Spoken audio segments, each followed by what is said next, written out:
Ku Sande ya wiiki ewedde, Ssaabawandiisi wa DP Gerald Slanda yategeeza nga bwe baali bagenda okuwandiikira bannakiibiina bannaabwe abaali baweereddwa obuvunaanyizibwa mu kisinde kya People Power bajje babitebye. Tugenda kusamoninga buli muntu, enkya tugenda kufulumya ekiwandiiko by Tuesday, twagala kuyita buli muntu yenna nga wa DP nga yaapyarinze ku eyo list. Twagala kwogeraganya nabo oba oli abo babawadde terms of reference, tumanye terms of reference z'engagement mu People Power coordination zeziriwa, za kubeera aba campaign agents, za kubeera aba coordinator kuzimba structure zitaliiwo, oba za kuforminga party empya. Nakyo twagala kukimanya. Wabula olwaleero bano nabo beetemye engalike bwe bategeezezza nga bwe batalina buzibu kwabo abafunye obuvunaanyizibwa mu kisinde kya People Power. Bamemba baffe tebavudde mu kibiina, tebavumye ekibiina kya DP, era abasinze n'abawulidde magere nga bakuba omubala gwa DP. N'olwekyo okuggyako nga mukoze ensobi endala tewaliwo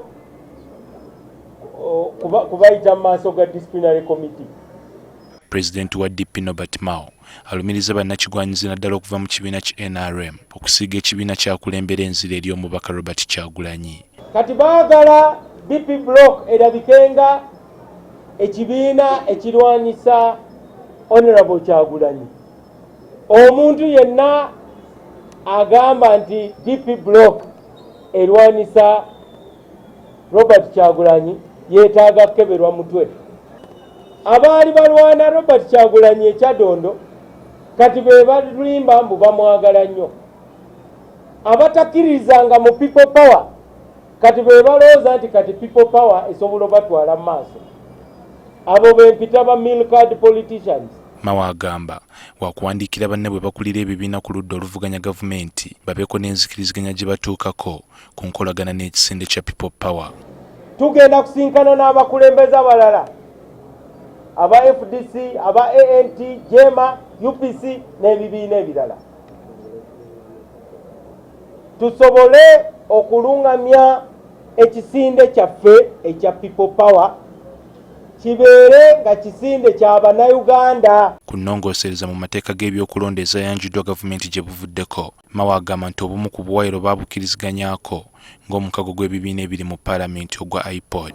Twakaanya ku kintu kimu kyokka ekyaba independent abazungazunga. Omuntu agenda mu kamyufu oluvannyuma ate ne yeesimbawo. Abo be twagala okutereeza abantu basalewo, abo be tuyita ba political nomads.